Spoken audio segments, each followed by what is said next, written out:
Tem uma diferença entre estar só e carregar um tipo de solidão que ninguém nomeia. Você pode ter colegas, pode aparecer em festas, pode responder mensagens, sorrir no momento certo, fazer o que é esperado. Mas, quando o dia termina, e sempre termina, você percebe que não tem ninguém para ligar sem uma razão concreta. Ninguém para quem você diria: aconteceu uma coisa e eu precisava contar.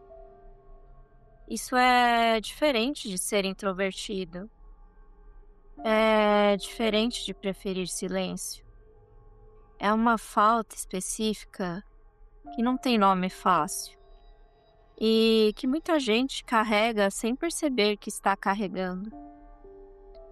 O estranho é que essas pessoas, em geral, não são difíceis de conviver. São, quase sempre, o oposto.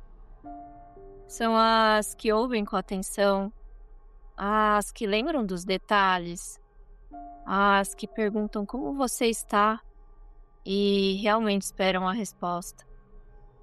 Mas há algo nelas que mantém uma distância sutil entre presença e pertencimento. Elas aparecem, participam, contribuem e, ainda assim, ficam levemente do lado de fora, como se houvesse um vidro fino entre elas e o resto. Eu chamo isso de distância de contato. Você está presente, você é visto, mas não atravessa. Quem está do outro lado raramente percebe esse vidro. Quem está do lado de dentro sente o tempo inteiro. A explicação mais comum é simples: timidez, introversão, ser fechado. Mas essa leitura erra o alvo. O problema é que certas experiências emocionais passam anos sendo vividas antes de serem compreendidas. A psicologia tenta nomear algumas delas há décadas, mas na vida real, quase sempre tudo isso chega resumido em rótulos pobres demais. Frio, difícil, reservado, antissocial. Só que, por trás desses rótulos, muitas vezes existe outra coisa. Não um desinteresse pelas pessoas, mas uma relação já desgastada com a expectativa de vínculo. A maioria dessas pessoas não tem medo de gente, tem medo de uma coisa específica. O que acontece quando você se aproxima demais e descobre que a conexão era menor do que parecia? Elas já viveram isso, provavelmente mais de uma vez. E o cérebro aprende com repetição. Ele generaliza. Não como decisão, como reflexo. A retirada não é arrogância. É o sistema nervoso fazendo o que sistemas nervosos fazem: proteger o organismo da dor que aprendeu a antecipar. Psicólogos chamam isso de evitação experiencial. A tendência de se afastar não de situações externas, mas da experiência interna que essas situações podem ativar. A pessoa não evita o outro, ela evita o que pode sentir quando o outro não corresponde. E esse ajuste é tão gradual, tão silencioso, que muitas vezes ela não sabe que fez. Ela só sabe que, em algum ponto, parou de iniciar, parou de insistir, parou de esperar e começou a dizer, com uma calma que aprendeu a cultivar: eu não preciso de muita gente. Isso pode ser verdade. Pode também ser uma adaptação que virou identidade. E a diferença entre as duas é quase impossível de ver de dentro. Porque quando você passa tempo suficiente sem uma certa coisa, começa a reestruturar sua vida em torno dessa ausência. Você não sente falta do que aprendeu a não esperar. Você apenas sente um leve peso que não tem nome. Uma leveza estranha nas tardes de domingo. Um vazio pequeno que aparece quando algo bom acontece e você não sabe para quem contar. Não é angústia. É só uma nota fora do lugar, recorrente, que você aprendeu a ignorar. O que torna isso mais difícil é que, por fora, essas pessoas funcionam bem. Trabalham, criam, aparecem onde precisam aparecer, têm conversas inteligentes, momentos de leveza, a capacidade de estar presente com os outros de um jeito genuíno. Mas há algo que elas raramente fazem. Elas raramente pedem. Não pedem atenção, não pedem presença. Não pedem que alguém perceba que estão caladas há dias. Aprenderam, em algum momento, que pedir cria uma expectativa que não pode ser atendida.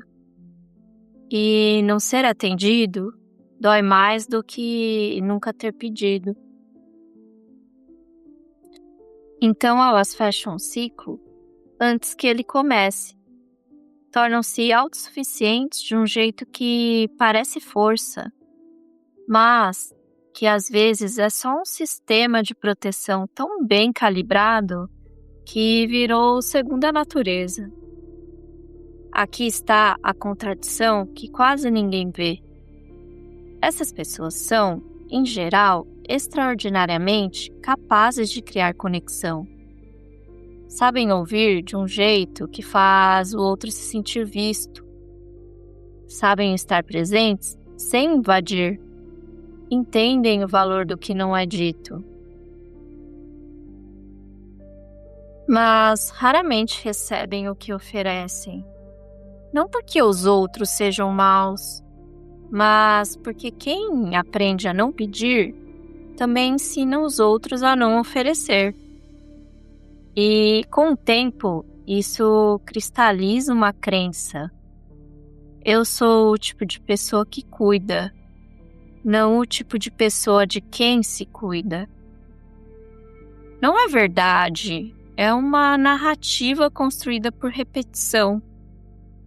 Mas narrativas construídas por repetição têm uma solidez que parece fato. Pesquisadores de apego adulto chamam esse perfil de estilo evitativo. Não de evitar pessoas, mas de evitar a dependência que a proximidade cria. O paradoxo é que quem mais deseja conexão profunda é frequentemente quem constrói os sistemas mais sofisticados para impedi-la. Não por crueldade consigo mesmo, por uma lógica interna que faz todo sentido quando vista de dentro. Tem outro lado disto. Menos falado, menos confortável de nomear. Algumas pessoas contribuem para o próprio isolamento de formas que não reconhecem. Há a exigência de que a conexão seja profunda ou não vale. Há a dificuldade de suportar a superficialidade que antecede a intimidade. Há a relutância em ser vulnerável, antes de ter certeza de que é seguro. Sendo que certeza de segurança só vem com tempo, e tempo só vem com proximidade, e proximidade exige risco. É um círculo, e ele se sustenta muito bem sozinho. O que essas pessoas às vezes não percebem é que conexão genuína raramente começa com profundidade. Ela começa com presença repetida, com conversas banais que, somadas, constroem familiaridade. Com o superficial, que, acumulado, vira intimidade. Ela quer o que a intimidade produz sem passar pelo que a intimidade exige. E isso não é falha de caráter. É a lógica perfeita de quem aprendeu que o caminho costuma machucar antes de chegar. Então, ela fica no meio, muito exigente para as conexões rasas, muito protegida para as conexões profundas. E esse espaço, no meio, é silencioso, é funcional, é organizado e, de muitas formas, seguro. Mas não é vivo da forma que a presença de outro ser humano torna a vida viva. O que essas pessoas carregam, em geral, não é a ausência de amizade em si. É o que a ausência representa. É a pergunta que ninguém faz em voz alta. O que há de errado comigo? Não de forma dramática, de forma sutil, quase administrativa. Uma auditoria interna que corre em paralelo à vida normal, procurando o defeito que explica o padrão. E quanto mais ela procura, mais tende a encontrar. Porque a mente que busca confirmação costuma encontrá-la, mesmo onde não existe. Sem amizade, o monólogo interno não tem contrapontos. Ele só ecoa. Não há uma virada nessa história, nenhum passo simples, nenhuma revelação que muda tudo. O que existe é uma percepção, quando ela chega, que vem devagar. Que o isolamento, que parecia proteção, foi se tornando, com o tempo, um hábito com textura de identidade. Que a autossuficiência, que parecia virtude, foi se tornando, com o tempo, um argumento contra a vulnerabilidade. Que não precisar de ninguém e não permitir que ninguém chegue perto podem ser, na prática, a mesma coisa. Essa percepção não garante mudança, mas muda alguma coisa no olhar. E às vezes o olhar é onde tudo começa. Não a busca frenética por conexão, não a abertura forçada, não a decisão de ser diferente a partir de amanhã. Só a honestidade de admitir, sem drama, que há uma falta. E que falta, diferente de defeito, é algo que pode ser preenchido. Porque as pessoas que passam muito tempo sozinhas desenvolvem algo que quem sempre esteve rodeado raramente tem. A capacidade de estar presente de verdade quando alguém chega. Sabem ouvir porque passaram anos ouvindo a si mesmos. Sabem perceber porque aprenderam a perceber o que ninguém vê. Tem uma profundidade que não é postura, é formação. E quando essa profundidade encontra alguém que consegue ficar, que não recua diante do silêncio, que entende que a proximidade não é ruído constante, o que acontece não é apenas amizade, é reconhecimento. E reconhecimento, depois de tanto tempo sendo invisível, tem um peso diferente de tudo.